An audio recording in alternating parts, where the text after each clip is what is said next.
to SandCity Sports. I am your host, the Cape Cod Kid, artist formerly known as Andre King, and we're back again to bring you all the sports and current events news stories that you need to know. Once again, we are very pleased and happy to be joined by Mr. Drew Pops. Drew Popolo is in the building, and as we are in the City of Champions, and we do have a championship game tonight in Boston, we're going to get right into the Bruins coverage. So Zdeno Chara and Matt Grzelcyk have been listed as probable for crucial Game 5, even though Chara is said to have suffered a broken jaw and Grzelcyk is coming back from a concussion.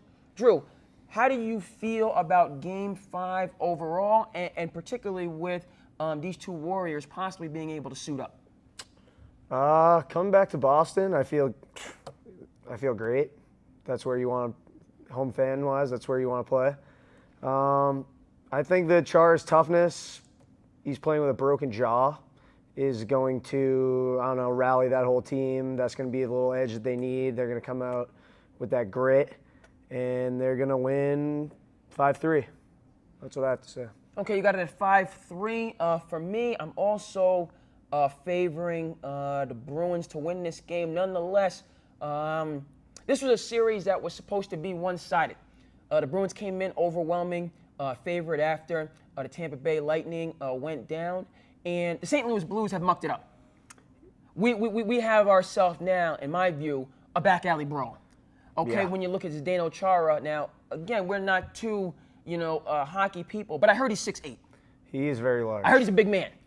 Okay, and so for them to take him down, for him to go down, and again, you don't look for people to get hurt in any sense of that. That's not what I'm talking about. I'm talking about the physicality of this series, and the Bruins captain, their leader, their dominant physical presence being out. Again, coming back to Boston, being here in Titletown, I do favor the Bruins, but I'm concerned.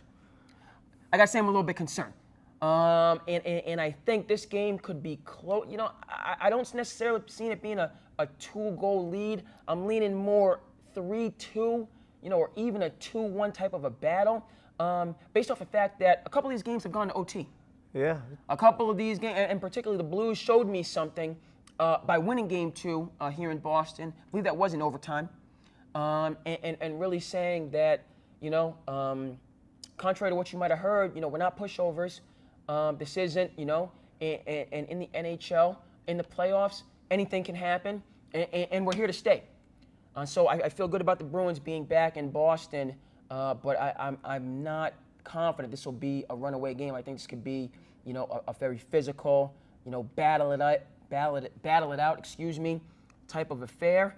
And after what we saw happen last night in Golden State, with a very talented team missing key players. Yeah. Somebody that had that championship medal, but nonetheless lost by double digits. So I'm staying with the Bruins. I can see the local fans getting upset with me right now through the camera. I can see that. Okay, I'm not going away from the home team. I'm supporting the Bruins at home in Game 5. I'm just saying it's going to be a 1-goal game, and it could go to OT, and they're going to need all of the New England faithful. Best fans around. The best fans around. We have one of the best fans around here in the studio. Okay, we're very happy to have Drew Pot, in many instances, you would be in the building.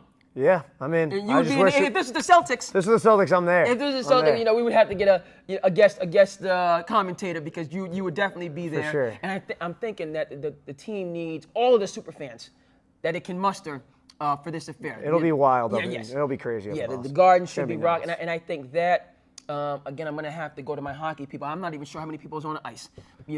We got 7, maybe 8. We're gonna get back to that. Okay, it's gonna come up. In the editing. We will have a final answer on that. But however many, they're gonna need that +1. They'll have it. They'll have it. Which is the Bruins faithful. I think that those two boys. I mean, Chara was only out for like a half a game or whatever, but Grzelcyk being out, that's gonna. I don't remember the player's name that got suspended for that horrible hit on him. That was terrible. Indeed. But when he came back, they were, they looked pretty good. They won that game. Yeah. So maybe we get a guy back. We win the game. I don't know. That's true with him coming back. I think he's been out since Game 2. Yeah. So he is. So maybe that'll be the little boost they need. The Chara toughness, playing with a broken jaw. He'll come in, kill some penalties. Maybe that's all you need. It's unbelievable. And we've mentioned it on the show, the beauty that you really see in sports, when, again, because all these contests are certainly games of skill, but it reaches a certain point where it definitely becomes a battle of will. Especially in hockey. And in hockey, unlike any other sport, I mean, these guys are tough. And it's inspiring, somebody that doesn't play, but as just somebody who loves sports, that just resonates immediately, and that's what you're seeing. I mean, because listen, the man Chara, his jaw is wired shut. Yeah, and he's playing a hockey game. You think they're not going to be like absolutely smashing into him every chance they get? He's a tough bastard. Yeah, in basketball, a guy breaks his nose, they put the mask on. Rick Hamilton wore that for many years, as we remember.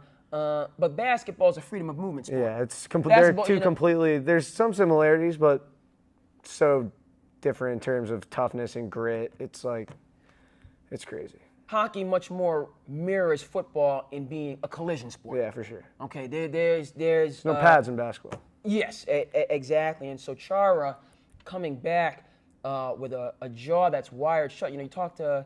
You listen to some of these hockey veterans talk, and this is something that's not necessarily unique, in the sport of hockey. I'm listening to EEI, and commentators are calling in and saying, I've played, with a broken jaw.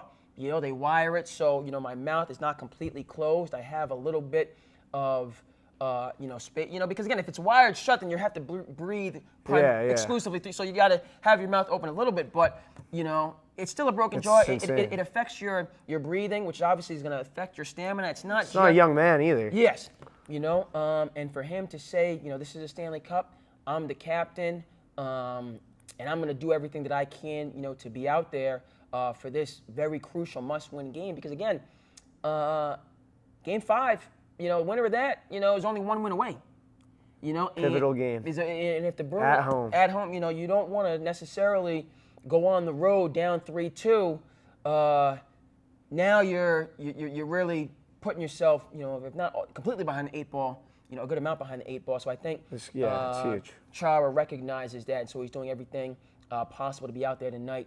And again, I'm favoring the home team. Think they're going to get it done. But nonetheless, this is something that comes up to mind.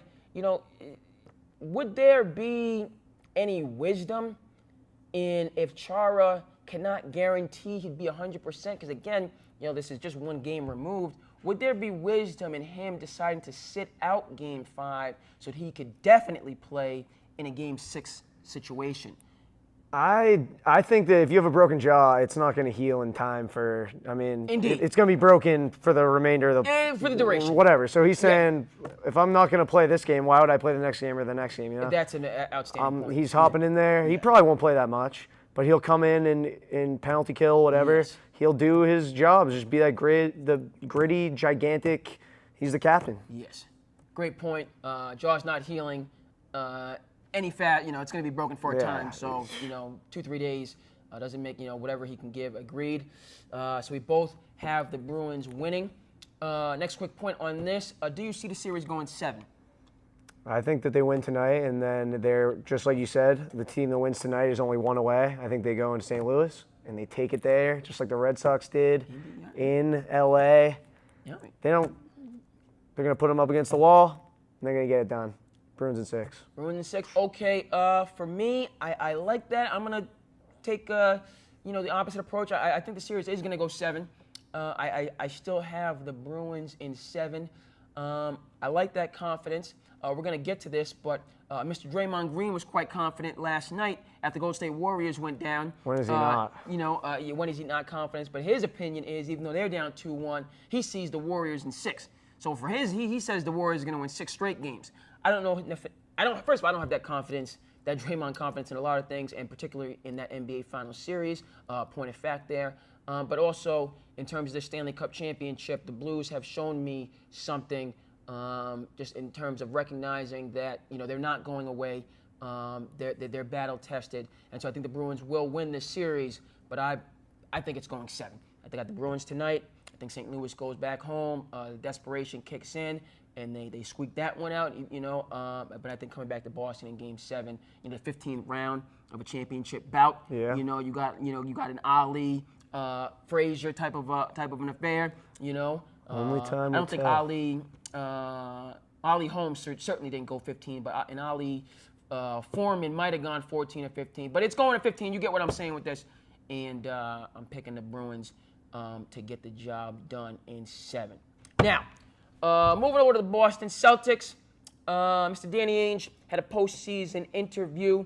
Danny Ainge, a.k.a. Trader Danny, and he says he has no regrets about the Kyrie Irving trade.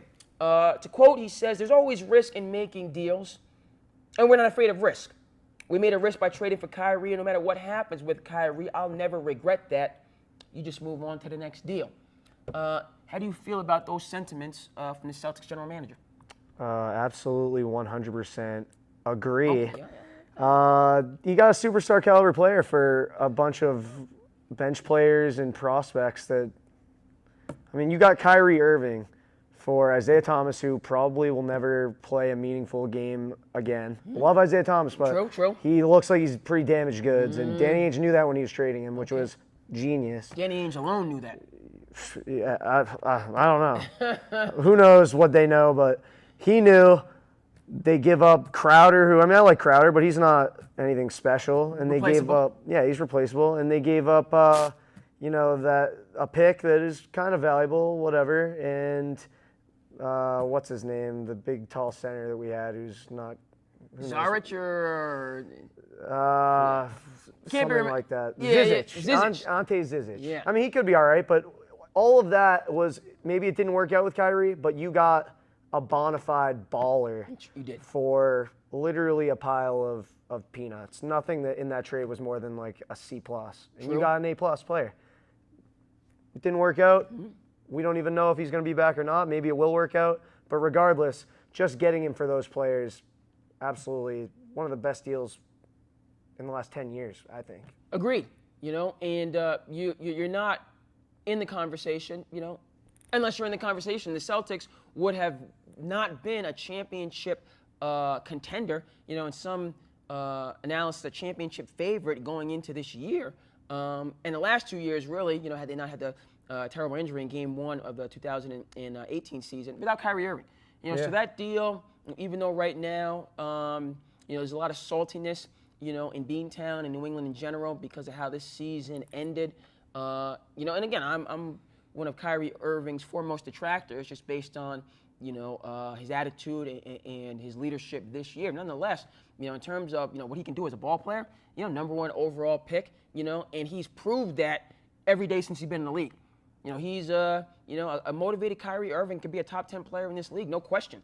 And so, Dan, having him in Boston and him being a central part of, Celtics and them being in the championship conversation, I agree 100% with Danny Ainge, and I think what we're seeing with the Toronto Raptors validates that contention 100%. Yeah. Okay, because there's no guarantee that Kawhi Leonard will be back in Toronto next year, but I don't think anybody cares. I don't think anybody cares about that right now. Okay, with them being up 2-1 in the NBA Finals, okay, and it's all gravy. Irregardless, frankly, if Kawhi decides to leave next year or not, them getting to the finals, them making a competitive finals, and they go ahead and win this championship, which is very much in the realm of possibility, and we're going to get to that. You might as well just elect Masai Ujiri Prime Minister of Canada. Just have the election right now and get it over with. Okay, he can run for it's already done. And he had to pull the trigger on a very risky deal at the time. A lot of people were hurt. A lot of people were angry. Some people are still angry under the surface. Kyle Lowry didn't talk to him for months. It was rumored because DeMar DeRozan was his homeboy. But I think he's gotten over that. I think Kyle Lowry. I think he's feeling. We'll discuss that more. Winning helps. Yeah, winning does help. So Danny Ainge put the Celtics right there. Great in the catbird seat. To do a lot of that same winning with the deal. So I agree 100%. That is certainly not regrettable, and he made the right move. Continuing on, and in looking at the postseason perspective, Danny Ainge, again, being the shrewd guy that he is, he's trying to deflect a lot of, how shall we say, the hateration that is out there for Kyrie Irving, coming from people like myself. Danny Ainge is trying to deflect away from that very wisely. And he had this to say. He said, the first thing I would say about the whole Kyrie Irving thing is it's unfortunate that one person gets credit or blame for a team's failure. We have a lot of reasons the team did not succeed this year. Kyrie deserves his share of the blame, but not any more than anybody else. There's a lot of guys that didn't handle things the right way and didn't make sacrifices that need to be done for the benefit of the team. So I think that they're all going to learn from it, including Kyrie. He's still a young player, and I think Kyrie is going to come back even better next year. I'm going to start off. Do you agree with those sentiments about Kyrie Irving, that perspective? Yeah, I mean, Danny Ainge is smart the way he talks to the media, and he doesn't really like to give too much away, but he just tells it like it is. But I think that he said what we've all been saying, you know, Kyrie doesn't deserve all the blame. I'm not going to give Kyrie all the blame. His antics definitely didn't help, but that's such a GM thing to say. Indeed. I mean, he said it right. He didn't throw anybody under the bus, but he said that, yeah, he is to blame, but he's taking an equal amount of blame as everybody else. I think that he's to blame as much as Brad Stevens is to blame, as Kyrie is to blame. They lost. They're all to blame. True. You know, what I learned in youth sports, and it carries on till today, you know, is that you win as a team and you lose as a team. Yep. Okay, and so Danny Ainge is certainly echoing that very true axiom. But I love the way that he's shifting the narrative and you know, maybe resetting the goalpost, if you will, because you know, it's also, you know, as I learned, you know, in the great movie The Departed, you know, heavy weighs the crown on the head of the king. You know, that's what I learned, among other things, you know, from that award-winning movie. Great and film. You know, Kyrie Irving, you know, being the guy, you know, being the star, wanting his own team, wanting to be that alpha, you know, well, then you're going to get a lion's share, you know, of the credit when things go well. Just checking with Tom Brady about that. You know, and you're also going to get a lion's share of the blame if things don't go well. Yep. You know, so, you know, for me, that's how I see it. And therefore, you know, this season being a notable disappointment in many ways, you know, that I place, you know, a disproportion. Brad Stevens is in this conversation as well. But those are my two head honchos. Yeah, you know? for sure. And you want a third musketeer, you can throw Danny Ainge in there. You know, in terms of the vacuum of leadership, you know, that none of those three, you know, were able to fill, you know, in a way similar to our friend, you know, down, you know, in the Lone Star State, Mr. Greg Popovich. You know, that's a captain, you know, a lieutenant, a general, a leader. You know, that if he's going to go down, he's going to go down like the Spartans did in 300. Yeah. Okay, all for one and one for all. Yep. You know, there's not going to be, you know, the disunity, the confusion, you know, the bickering. You know, he's going to, just like Bill Belichick, you know, find those Spartan warriors, you know, that are willing to run through any and every single wall, and that's who he's going to go to battle with, and that's how they're going to win or lose, irregardless. And I was hoping, you know, for a little bit more of that leadership with our, you know, because all these guys have experience just like Greg Popovich. You know, even though Pop, you know, he has the, you know, the smooth, you know, we definitely appreciate, you know, the bearded, you know, style look. He got the, you know, the gray beard now, and he's, you know, he's been in the league, you know, for well over 20 years. But Danny Ainge is no spring chicken either. Right. And Brad Stevens been in the game as well, and Kyrie Irving is a veteran also. So I don't understand, you know, why, you know, with that experience, they couldn't evidence, you know, some of those same leadership qualities. And that's why, frankly, I was, you know, disappointed, you know, deeply. You know, it's one thing if you have a new look team like what's going on in New Orleans right now, where you're trying to build something from the ground up. Yeah. You know, new general manager, new, you know, up and coming player. That's, you know, I'm going to give them a little bit more slack. You know, but the Celtics had people that have, you know, have been around. Yeah, I mean, Brad Stevens, he's still a young coach. He's still, as great a coach he is, he's still young. He's still trying to figure out the NBA landscape. Kyrie, like Danny Ainge said in that quote, he's still a young player. So, I mean, Popovich, he's like the guru. He's been around forever. He's got that experience. He knows what's going on. But these guys are still young. Maybe, you know, they're still trying to figure it out. I guess we'll have to wait till next year. Wait till next. Yeah. Also, with this, what was brought up in the interview, and we have to recognize, as we do, all of us, we love our sports, and we get quite hype about it, which we're going to touch on again. Moving on, but Danny Ainge did have a mild heart attack. Yeah, seriously. During that series, I think we all did, but he had a real one. Yeah, you know, and so what was brought up in in the interview during the press coverage, is that, he's healthy, he's well. That's the number one thing. I feel great. Yeah, I feel good. It's an exciting time of year. Obviously, a lot of people are, concerned about the Celtics, but also concerned about you and your health. And have you had to change or modify anything you normally do since the heart attack? Yeah, I mean, I'm eating more plants. And not the kind of plants in Walton's garden, by the way.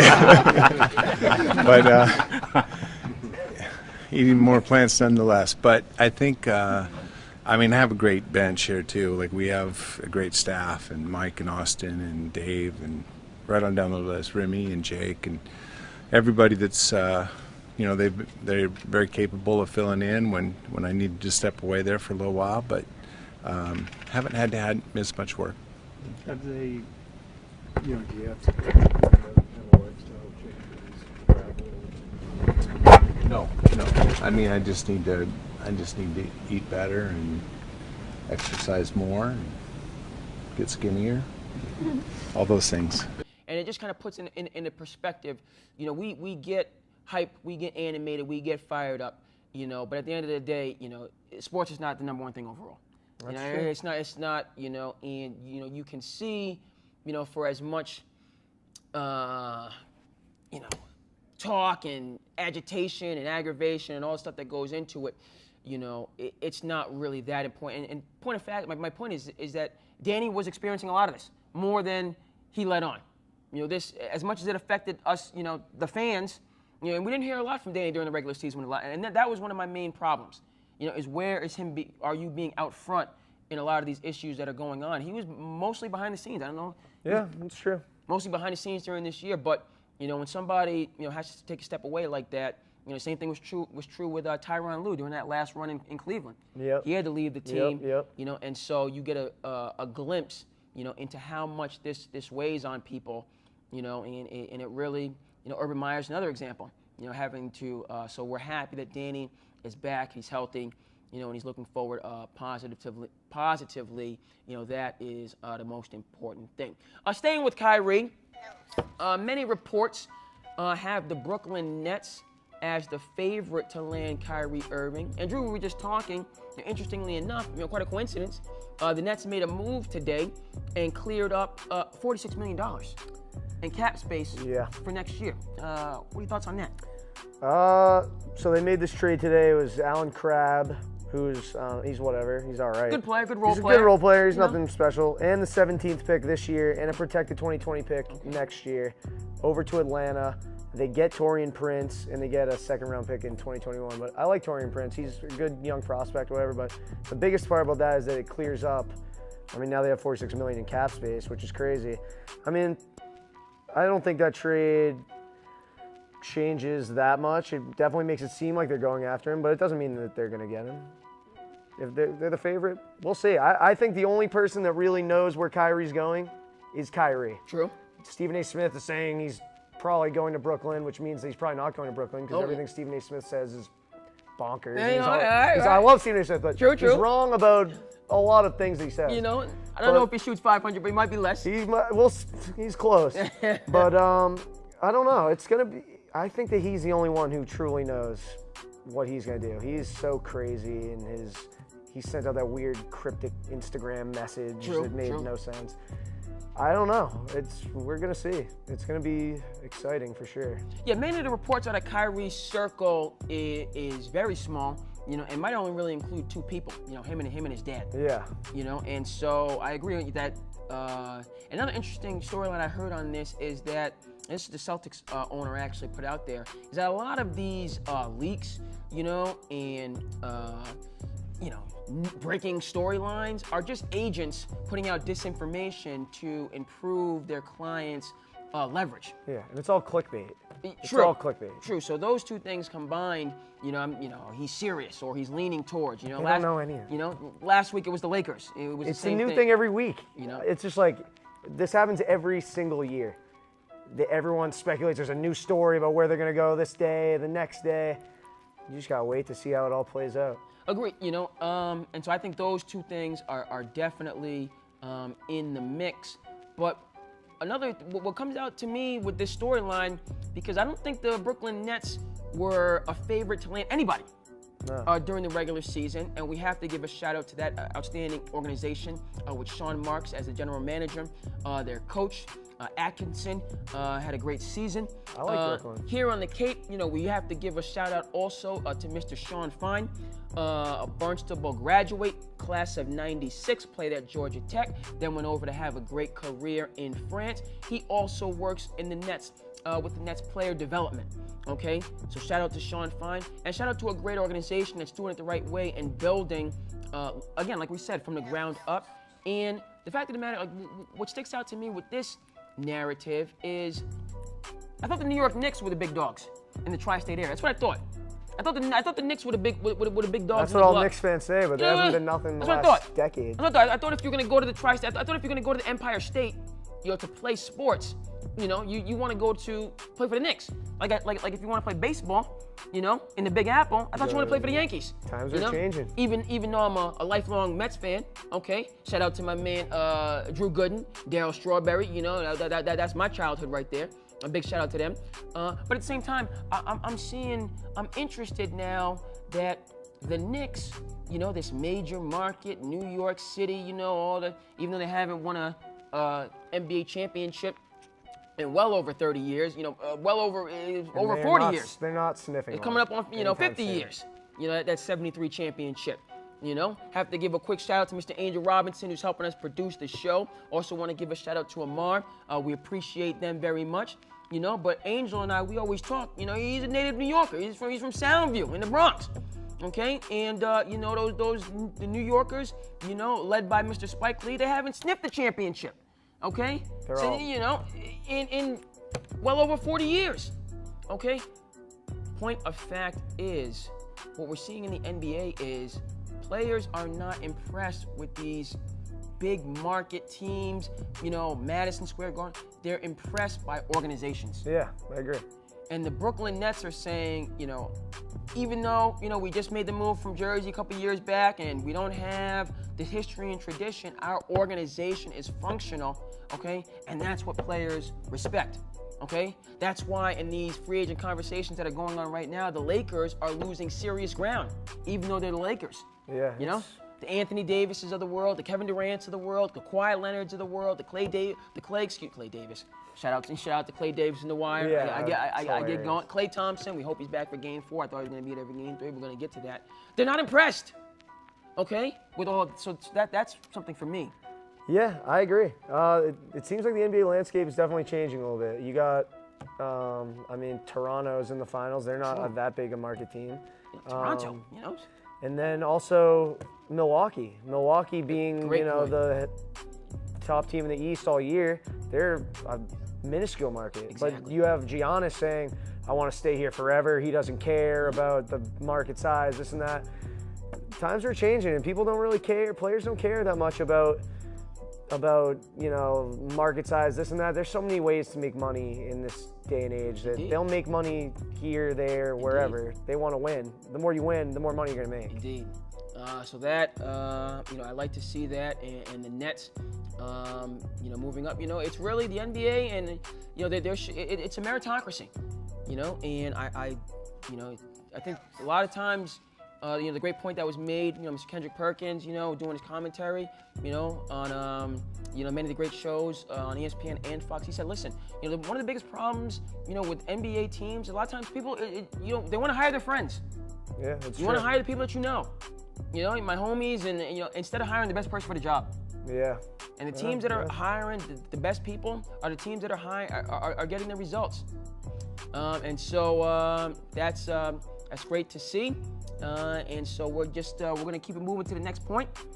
Actually, I think we're gonna yes. And so we're gonna make the quick switch. We're gonna head from Brooklyn. Actually, we're gonna stay in Brooklyn. Because Mr. Sean Carter is a big part of this next storyline. But we're going to look at the NBA Finals. Sean Carter was in the building. Shout out to Jay-Z. Just became the first hip-hop entertainer whose net worth exceeds $1 billion.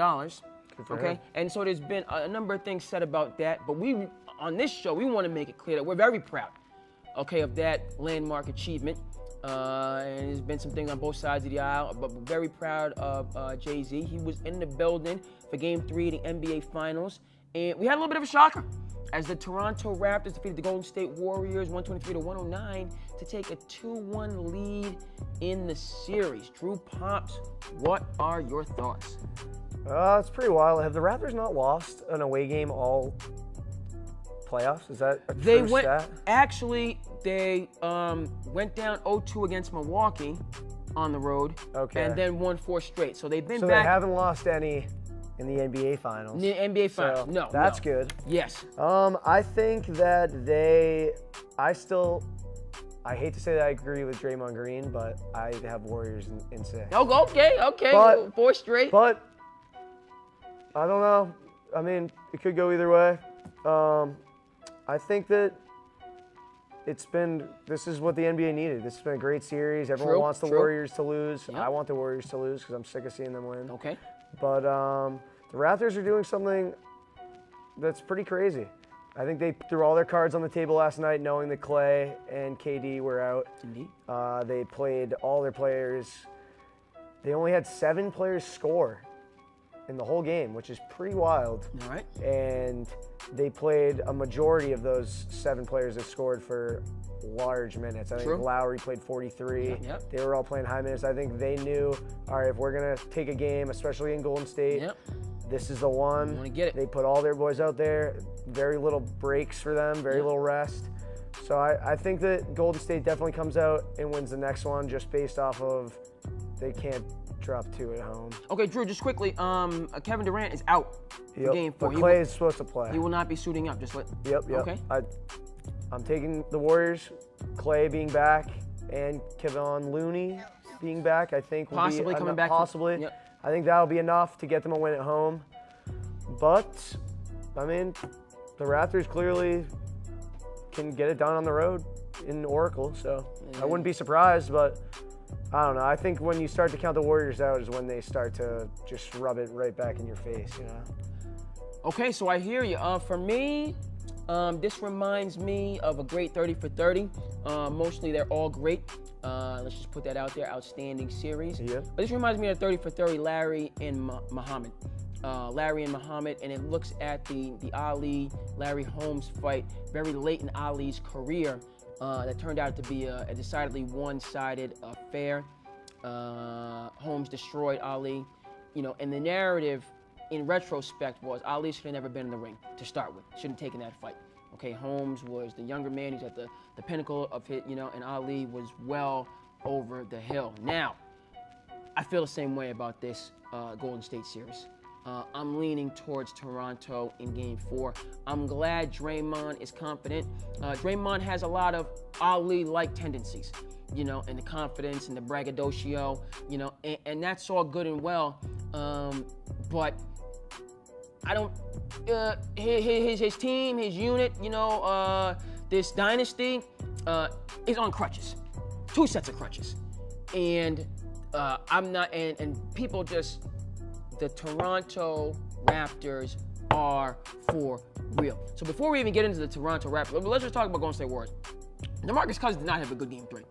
No. They didn't have a good Game 3, okay? And that's probably because, he's a big man, well over 280 pounds, and he has a torn quad, okay? But Game 3, or Game 2. Yeah, Game 2, that's great, You can have, one... when you're playing injured, when you're not 100%, and never mind if you're not 100%, but you're injury prone. DeMarcus Cousins is injury prone, okay? You cannot lean on somebody in that condition, in an all or nothing NBA Finals, World Championship type of a scenario. You can't do it, okay? His name is DeMarcus Cousins on paper, but on the court, he's not the same DeMarcus Cousins. Let's go down the list. I am flabbergasted. Okay, and I'm saying it right now, and I'm not backing off of it. Okay, I think this has free agent and legacy implications. I am stunned that Kevin Durant is out for Game 4. Okay, stunned. Okay, as far as I know, this is a calf strain, grade 1. Okay, every time you sprain your ankle or whatever, some of the ligaments tear to a certain extent. That. So anytime it's a sprain, there you could say it's a tear, but it's a grade 1 calf sprain or strain or whatever you want to call it.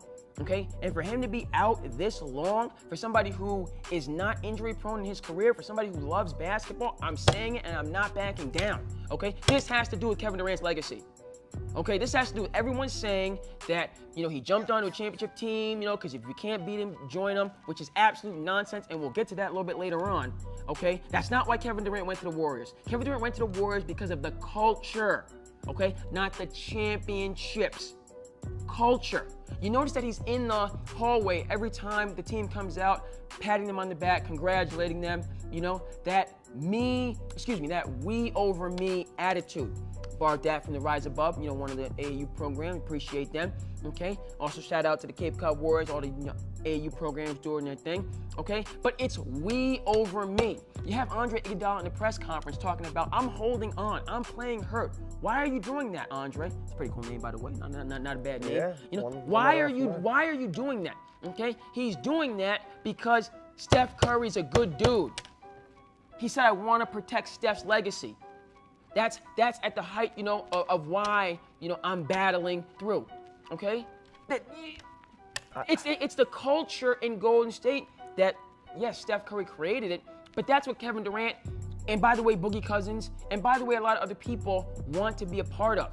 Okay, nonetheless, in the scope of history, Kevin Durant is taking these hits because people, he jumped onto a team that won 73 wins. These championships are not valid. I think that is the overriding factor in him. This is crazy to me. If he was in Oklahoma City, Kevin Durant would have played 5. He would be out there. He would be out there. I think that because of this whole Golden State narrative, I'm stunned that he's not playing. And I've taken some time, But so you have a hobbled Boogie, a hobbled Kevin Durant. I've given you all my thoughts on that. And now Clay, who said the same thing, that he wants to be out there, but this hamstring injury is so serious that he can't be out there. Okay, we had a similar situation last year with the Rockets, and Chris Paul not being able to play Game 6 and Game 7. And people like me and some others think that's what cost Houston that series. Okay, now Houston's getting ready to blow it up because of some other things that are going on. I'm rocking my retro Yao Ming. Yeah, shout out, you got the Rocket, and the retro, styling out here, okay, and profiling. But Klay Thompson said he was going to be out there for Game 3, and he wasn't out there. So this is a significant hamstring injury. I think that, I don't know, Kevin Durant, he's got that junkyard dog in him. I think if he could be out there, that he would want to be out there. He's got those tiny toothpick legs. It's just like maybe he's just not ready, and that injury affects him differently than other players. I just can't see him being healthy enough and not wanting to be out there. You see him in the locker room, you see him in the back tunnel, you see him, he's shouting things at Drake, which is hilarious. True. But I just think that he's got that killer winning mentality. He wants to win. I just can't see. I think he's hurt, but I don't know. Yeah. I'm not there. I don't know. It's a conspiratorial. It's a bold take, but I like. That's how it's. I cannot. But the point of fact is, going back to my Larry and Muhammad parallel. The Golden State Warriors, yes, they're the dynasty, but this is not the same Golden State Warriors that we associate with dynasty. They are extremely banged up, okay? Point A. Point B, folks, the Toronto Raptors are real. We talked about Spicy P previously on this program, and you tuned in for Game 1. You saw the man as the real deal, okay? You got Kawhi. Again, it's interesting with his injury background. It's a people are not sure. Is it a quad? Is it a knee? The diagnosis. We don't get a firm diagnosis in terms of what it is, but you can tell the man is clearly not 100%. No, but still, he's but playing at a extremely high level. He gave him 30 last night. Okay, and then you have other guys with so much to prove that are hungry for. So sometimes we forget when we talk about these dynasties. What dynasty means, Drew, is that one team is doing all the winning, and everybody else ain't doing no winning. Yeah. That's what we forget sometimes. A dynasty, and it's unbelievable, and all the praise and all the. What you forget is you have a lot of other people that's getting 0 championships. Yeah. Okay. Pretty much everyone else. Yeah. And so what that creates is an unbelievable demand, you know, and a desire and a will and a passion and a determination, you know, to get it done. You know, and that's what you're seeing with this Toronto Raptors team. You got guys like DeMarcus Gasol, like this might be my only chance. Yeah, for real. To get one. He's not getting any younger. You know? Daddy Van Fleet Your dad has a kid. Exactly. And now he's just Yep. making the craziest threes all over the floor. Good for him. Good for all of them. They're firing on all cylinders, but there's going to be a whole nother game, tomorrow? The next day? Tomorrow, yep. There's going to be a whole nother game, and things could change just like that. True. But it's for me, and I agree with you 100%. The plus minuses, I'm looking at the plus, it was crazy. You know, Spicy Plays plus minus was like 22. That's you know, insane. Kawhi's, you know, it seemed like, and they did go 7 deep. You know, they did, you know. You're not going to be able to do that. You can't have 7 players score in an entire game. They're not going to be able to do that again. They're going to have to come with some sort of different, they're going to come with a completely different game plan, whatever, but it's just going to be, they're going to have to hit that bench a little harder, and that could factor into a Golden State win. Maybe it could factor into not in Golden State's favor. Sure. Again, for me, you know, in the way I see things, you know, because I believe in a short rotation, so 7-man rotation, that doesn't bother me. And, you know, other coaches have had this. You know, I feel like when you get to this point, you know, and obviously athletes, you know, you want to play. You know, with all the TV timeouts and the breaks, guys have time to rest. You know, Allen Iverson, you know, among others, LeBron James, you know, you guys, you know, once I start playing, you know, I want to play. And that was my major criticism of the Celtics. I don't think Brad Stevens understood that. So the long minutes don't necessarily concern me. The fact that guys are showing their true grit and character. Shout out to Kyle Lowry, okay, for balling out. People said he wasn't made for prime time. Shout out to Danny Green, okay, same thing. I mean, guys who, you know, you didn't realize had the experience and the championship medal, the experience with Kyle Lowry, the championship experience with Danny Green, you know, are stepping up. And that's what happens in these championships. You know, you see there's unexpected things that are going to happen. You know, and the unexpected things that are happening all seem to favor the Toronto Raptors. Okay? And so that's why this game 4, fascinating, because it is a must-win game. For the Warriors, I have 0%. It might even be -5 of Draymond Green's confidence. You know, Ooh. And Draymond can be out there, you know, in the press, you know, and I love Draymond.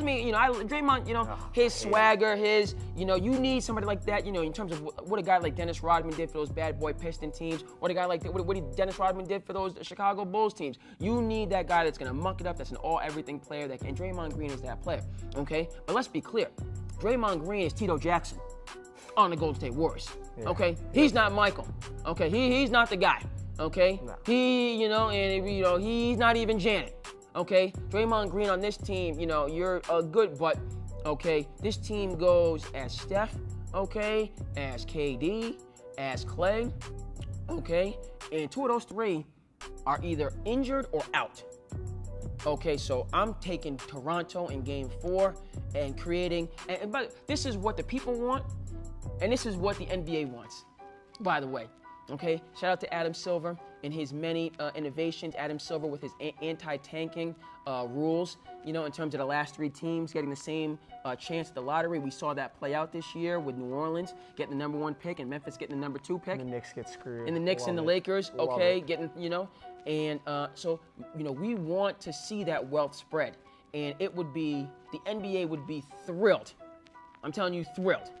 If the Toronto Raptors were that just shows we have parity in our league. It kind of mirrors what goes on in the NFL, which is one of the reasons the NFL is a great league, because anybody can win any year. You know, you win a Super Bowl. The Patriots just. Yeah, anybody trade with the Patriots, but you know, minus the Patriots, you don't necessarily see one champion winning multiple times, and that just gives so the wealth is spread. And so that would be a great, this is much different than the 2016 championship, whereas many people, myself included, feel the NBA really gave the Cleveland Cavaliers second life by suspending Draymond for being mean to LeBron. Yeah. You know, you're mean to LeBron, so you get it. You know he. Well, you know how they are with LeBron. You know, LeBron's their little buddy. Now, granted, in game 7, Cleveland balled out. You know, they were down 7 at halftime, you know, and they made shots. J.R. Smith made shots, and once again, Kyrie Irving made the shot, you know, to win. So they won the game 7. But as Draymond plays, you know, I don't think many people don't think it would have got to 7. You know, but this is a situation where Adam Silver doesn't even need to step in. Okay, you have a situation where the champion is on the ropes, and that creates just an outstanding drama, storylines, narrative that, you know, for any concern about the ratings for this finals, I think those concerns have been alleviated. If Toronto being up 2-1 to start with, but if Toronto goes up 3-1, I mean, everyone would be hoping for 7 games, but So each that's one. the Warriors, though, who were down 3-1, and Yes, true. so I mean, That's a good point. The Warriors. Now, the Cleveland. But again, Toronto. We wouldn't. The only difference would be somebody from Toronto would have to get suspended. yeah, we'd You have know, to have Adam Silver come down and say, you know, Spicy P, you gotta stop go. being mean to Steph. Stop take a game break. Stop blocking Steph's shots and posting them up. You know, you gotta sit out from one. Okay, so you know, I've gone on and on. You know, sometimes what I do, but Drew, we gotta discuss, because we had an incident. We had an incident in the finals game where Mark Stevens, who's a Golden State Warriors owner, the first reporting was that he's the owner, a part owner. Then they said he's just an investor. Yeah, of course, they had to throw Yeah. some cold water. Yeah, go on. He's an owner. He owns the team. No, he's just an investor. Yeah. Got into it with Kyle Lowry during the game. Now, we have to sift through some of this reporting, because people were saying that he was cursing at Lowry and making me. I don't buy that on face value. Okay, but we do know that Lowry went to the sidelines, and the owner basically shoved him, or kind of, did something that's just absolutely unnecessary. You know, like the whole hold me back thing. That's assault, brother. Yeah, oh, yeah. You know, everyone's big and tough. You know, you talk yapping it up. You get close. You know, and you know we this and push. Kyle Lowry would beat the bricks off Indeed, that guy. indeed. So it's just like, come on, man. Yeah, you know, you Enjoy the game. shouldn't have done it. Way out of bounds. You know, it's definitely crossed. But so first of all, you know, what do you think about that? You know, we did see the NBA was none too pleased, and Adam Silver said $500,000. Yeah. He you know, which Probably nothing to that guy. okay, $500,000 coming out your pockets, and you're banned for a year. You know, he booted him for a year. So Mr. Silver's not too pleased about this, but your thoughts, and because again, Drew, you are a super fan. I am. You know, a true, you know. Bleed green, baby. Indeed. So what does this say to you about the energy and the excitement, you know, that surrounds sports, that we have a situation like this? My whole thing is about being a fan is, as a home fan, your job is to distract and to make it as hard as humanly possible for the opposing team. That doesn't include pushing players and assaulting them while they're playing. You need to know your bounds. People who throw stuff on the field, stuff like that, completely over the line. Some people have a problem with crossing lines, and that's verbal stuff. I mean, anytime there's an opposing free throw, I am booing extremely loud. For sure. And the people in front of me, even if they're Celtics fans, usually end up turning around and asking me to be quiet, to no avail. Yeah, exactly. But that's where you draw the line. Yeah. Assaulting a player, and it's too much. True. That's way over the top. Indeed, and listen, true, correct. You know, we love sports, and it's great, and everything that goes around with it. But you know, sportsmanship is a huge part of the glory and the magic. You know, it's that, you know, sports is incredible in how it brings different people together. Yeah. People from different backgrounds, people of different views, you know, economics, you know, but in terms of how sports brings so many different people together, and you know, you meet people that you wouldn't have otherwise encountered, and you kind of, so that shared experience is phenomenal. But you know, in order to make that happen, you know, we have to be respectful of one another, and we have to recognize the rules that go along with it, and then sportsmanship. Yeah, we want to win, okay, but we don't want to win at all costs. Yeah, you know, it's not a zero sum, you know, game to the point. And you know, for an owner, you know, never mind, you know, if this was just one of the, you know, the people that pay $5,000, $10,000, what do those seats go for? Depends on the section, And- but around the. You're For paying. his seats, I don't know. But if that was anybody else, 1 year, Yeah. they would have got a lifetime ban. If True. that was anybody else. True. If I did that, if I'm up in the bleachers and I threw something onto the court, That's a great point. that's an all-time lifetime ban That's for it. sure. But for him, 1 year, that's very, very lenient. to be True. honest. That's too lenient. So that's an outstanding point, just in terms of a distinction there that fans really should, kind of, why not 2 years? 2 years, maybe make it really hurt. 1 2 years. year. Oh, I mean, You know? it's, Great point. But then again, it just shows that it can affect anybody. This is an owner, so and it's, for him to be, he's familiar with the players, and that these are his partners, and you should know better than that. This That's is so trash. even though he plays for a different team, if you're an owner, I mean, you're dealing with obviously the president but you deal with players. You understand their value to what you're trying to do. And for him to for an owner to cross that line, I'm glad the NBA ruled on it swiftly. You make a great point. 1 year versus what Joe Schmo would have got is decidedly lenient. But for me, it just goes to show that we all have to be very mindful, of our emotions, our enthusiasms, during the course of a ball game, because it can really take anybody over the edge, and you can make a fool of yourself and do something, that you're really gonna regret, and so I think this is a great teachable moment. Okay, switching subjects quickly. We talked a little bit about hockey, talked a little bit about basketball. We had a championship bout this weekend. Mr. Andy Ruiz took on Mr. Anthony Joshua, Drew. And going into the fight, it appeared to be a David and Goliath situation. I mean, if you just look at the two of them, If you just look at them, and this, I got a chance to see Anthony Joshua and Jalen Jacoby, and he was talking and really just dismissing this fight out of hand. And his thoughts going into the bout were all about Deontay Wilder.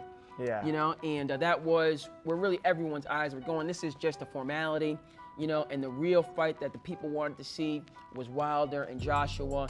And so we're just going to go ahead and get this out the way. I have to take the fight. Andy Ruiz wasn't even who he was supposed to fight. The guy who was supposed to fight got hurt. Yeah. And then the second guy didn't want to fight him, And so this is... Andy Ruiz like, I'll fight him. Yeah, this is like a real life Rocky situation. It's insane. A real life Rocky situation, because as we all know, and just quickly, the people in Las Vegas who seem to know what's going to happen before it's happened, had Anthony Joshua at minus 2,500 going in. So if you put up $2,500, you could win $100. And they had Ruiz at a plus 900. Crazy You put up that he $100, you get $900. Those were the odds going into the fight. We all know what happened. Andy Ruiz knocked him down in the third. Both of them got knocked down. Knocked him down in the third. Stopped him for good in the seventh, and is now the heavyweight champion. Your thoughts? I think it was a little weak decision. I mean, he was in the corner and the ref was like trying to get him out. I get it. True, it was true. a little weak. I agree. think you could have let him come back. I He agree. didn't seem that dazed, but I mean, he kept saying like, get out of the corner, and he kind of was just still like staying over there. True. So I mean, I don't know, but it's just hilarious. Anthony Joshua is like one of the top boxing prospects, not even prospects, one of the top young boxers in the entire world. True. For this, I mean, Stephen A. Smith called him Butterbean. Zach Mack said it first. Yeah. Called him Butterbean. Yeah. It literally is just hilarious if you look at the guy and you look at Anthony Joshua. He's carved up. He's a beast, and this guy's just some big. He looks like a he's a Butterbean. It is so good for the sport of boxing. It's awesome. That's what you want, because boxing is very lopsided most of the time. The favorite usually wins. The favorite is usually a favorite by a pretty heavy margin. True. It's the best thing for boxing, because Anthony Joshua was counting his chickens before they hatch, ready to fight Deontay Wilder, who I also think is overrated. I think Deontay Wilder's a little overrated as well. But, I mean, it's just the best. When I saw that guy beat him, I couldn't even believe it. And then I said, who the hell is Andy Ruiz? That's what I think a lot of people said. And it's great. I love it. It's hilarious and it's awesome. It's great. We talked briefly. I guess the Celtics are 15-1 next year to win. 15-1. You're talking about possibly putting a couple dollars just Already based on did, those $100. odds. And man, I wish for those people that just looked at those, odds and said, let me just put $50. Let me just It's insane, put a little bit of money on, because you never know. And you never mind his supporters that really, beforehand, put money on the line for him. Shout out to them. But then this, you make a great point, because in terms of the stoppage, that, it's almost like I remember when Conor McGregor and Floyd, and how the referee stopped it, and I thought that fight could have gone longer. And that had to do with, for Conor, what he was saying is, listen, coming from the UFC tradition, you really, you really have to be in distress for them to stop the fight. So he was definitely a little dazed, and he was not, but that fight could have certainly gone longer. I thought this fight could have gone longer as well. For sure. But the point of fact is, what's different, Conor was definitely tired, and he was a little bit numb. But with Joshua, what happened is he went to a knee. He was on a knee. Ref's counting. Then he goes to the corner. The ref asked him two times. You can see the ref gesture to him, "Are you okay?" And Joshua just stood. He just didn't respond. Yeah. Then the ref asked him again. And as an official, I like these instances. Like when an official asks you a question, a lot of times this is true. If you're gonna have to give a technical, you're gonna have to throw a lightning bolt. And so you go over and you say to the guy, quietly, I don't want to see that happen again. Do you understand me? And you just look at them and you wait for them to respond. And if they don't respond, then any little thing that person does, a lightning bolt's going to be thrown. Yeah. He's getting that tee. And so for the ref, as an official, Joshua's on his knee, the count starts, then Joshua goes to the corner, the official goes over, and twice you can see the official ask him. And that official is saying, "Are you okay?" And so and what Ruiz people said, I think, and what boxing people kind of confirmed is he didn't want to continue. Yeah. He could have continued, but in his heart of hearts, he did not. And that there was an extreme reticence for him. That fight could have gone longer, but Anthony Ruiz was probably going to win that fight. And what was evidence to me was you saw Joshua's lack of heart.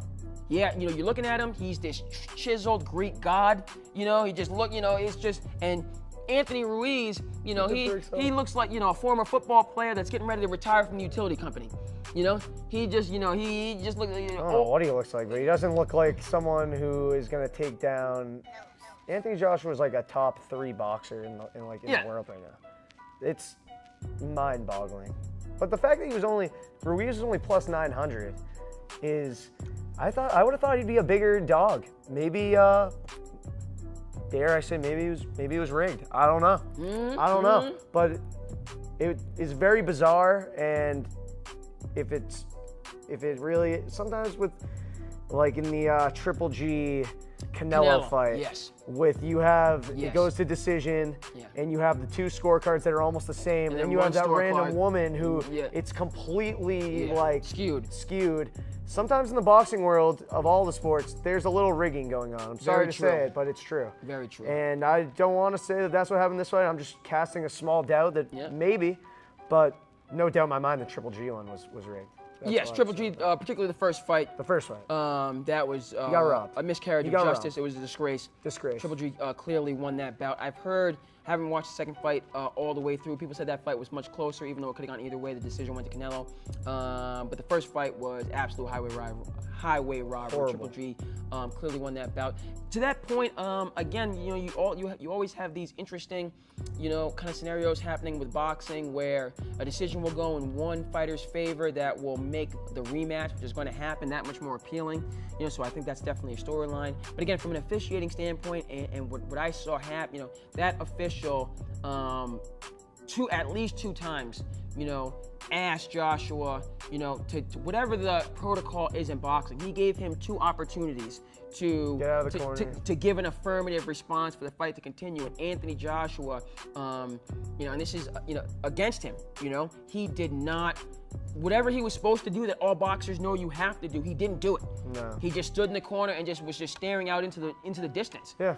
And so Could see it either way. Again, for a sports person, you want that fight to continue. Had it been UFC, that fight definitely would have continued. Yeah, for sure. The referee would have stepped out of the way and they would have battled again until, Ruiz gave him, the full combination and he was going out of the ring. Yeah. Okay, if it had been UFC, you really have to get knocked the heck out for them to stop it, even though it's an extremely safe sport and they go out of their way to promote safety.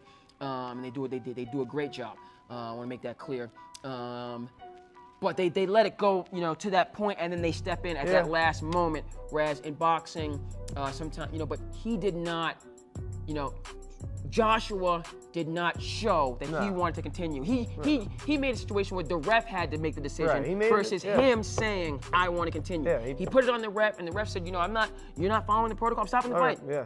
It's over. Seemed a little soft, but I agree with you. He gave him multiple chances, and he kind of just stared into stayed off into the distance, and so he stopped the fight. And great story. I mean, it's just a great story. Awesome. A lot of people, say that they're giving up their gym membership. Yeah. The boy can throw the mittens for a big boy. He can throw them hands. They say, this the heavyweight. Then I know a lot of people. You get a little bit older, you have that old man strength, and some people now say, I'm good. I'm good with that. Okay, few other things we want to touch on. The Red Sox, we discussed. They remain 5 wins behind the Yankees, 7 losses behind the Yankees. Heard Alex Cora on EEI the other day talking about it. Not concerned. But again, similar to what I'm seeing with Golden State, I think this might be time to be a little bit, we're not, it's a long season, But as a Celtics fan, you were saying it was a long season for the entire season. Yeah. And then the season, then the season ended the way it started. Yeah. At what point do you say, all right, enough's enough, let's kick into high gear? Yeah. I think baseball's a little different. I'm still not worried about the Red Sox. But you're right, that is what I said about the Celtics, and I was completely wrong. So what do I know? But the Red Sox are a little different. I think that once they get to the dance, they're just trying to keep that pitching rotation healthy. They got some injuries. So do the Yankees. 5 games is nothing, though. I'd rather be down 5 games now than in July, than in August. We got plenty of time. Stephen Wright coming back from suspension could be a huge help at the bullpen, which is a giant problem for us. And Craig Kimbrell got signed by the Cubs to a pretty healthy deal. You can get rid of all that talk. No Kimbrell, he's not coming back. So now, move on from there, and I'm sure they'll get a closer at the deadline or something, because clearly this bullpen and the closer situation's not really working out. But they'll do what they got to do, and Dombrowski, I don't know, he's pretty smart. So Indeed. For me, again, it's not over till it's over, but it certainly gets late early. And I need to see some progress from the Red Sox. They're coming off a historic season last year. They broke all type of records. And, I'm not this is a significant championship layover, hangover, whatever you want to call it. And so they really have to kick things into gear as far as I'm concerned. And just start playing, you don't win 2 games and then lose by 8 runs. And then you gotta that inconsistency. You can't just turn on. You gotta again. You win that championship and you feel. Pat Riley says there's only 2 things in sports: winning and misery. Jim Boeheim makes a great point. When you win, you just basically feel the way you felt before. You just feel kind of content, and versus when you lose, you're upset for 3 or 4 days. And it really messes with you. And so you always have to remember that when you have success, that other side. Losing, it affects people. People are willing to do more and go through walls when they lose. The Red Sox don't seem to have much conception of that, frankly. They just feel like, when it comes, we'll turn it on. That's not how it works. Okay? What you did last year was because you had it turned on for the whole season, as far as I'm concerned. Yeah. A historic season. And listen, the Astros are not any worse. The Yankees are not these other teams, they're good. So I need to see a little bit more from them. A couple other things we want to touch on before we move along. We have to touch on the important points. First of all, the French Open. We're just going to touch on the guys. Shout out to the women as well. We touch on the guys. We got Novak Djokovic. We got Nadal, Rafael Nadal. We got Roger Federer, and we got Thiem in the Final 4. Pretty much the top 4 guys. They're in the Final 4. How do you feel about this championship? Well, you got the King of Clay out there, so Indeed. he's got to be probably the bettor's favorite. Yes. But all all four of them. Thiem's definitely the youngest, and definitely he's rising up. I don't know. It's tough. I like tennis because it's all four of those guys are like the best of their craft. So I mean, I'm gonna pick. If I have to pick out of those four, I'm going Djokovic. I think that he's kind of like the other two, Federer and Nadal, are like kind of right outside their prime, but I feel like he's like right in his prime. And I don't know. It's pretty much a coin flip between all of them. Even though Nadal is the king of clay, he's got to lose one eventually. He's not getting any younger. Federer's really not getting any younger. So it could be any of them, really. Djokovic, I like that pick. I'm going to take Nadal, the king of clay. This is his home turf, and I see him getting it done. We also have to give a quick shout out at the end. We're going to discuss this more going forward. The Women's World Cup. The Americans are the favorites at 7-4. Next is France at 7-2. Germany 11-2. England at 7-1. Do you see the American women getting it done?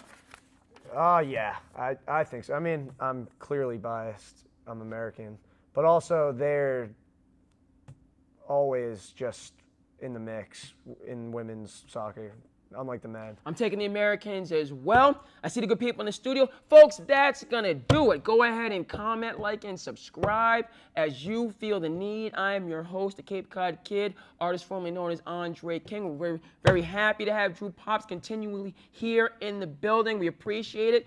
Tune in to SandCity Sports, and we will see you here back again the next time.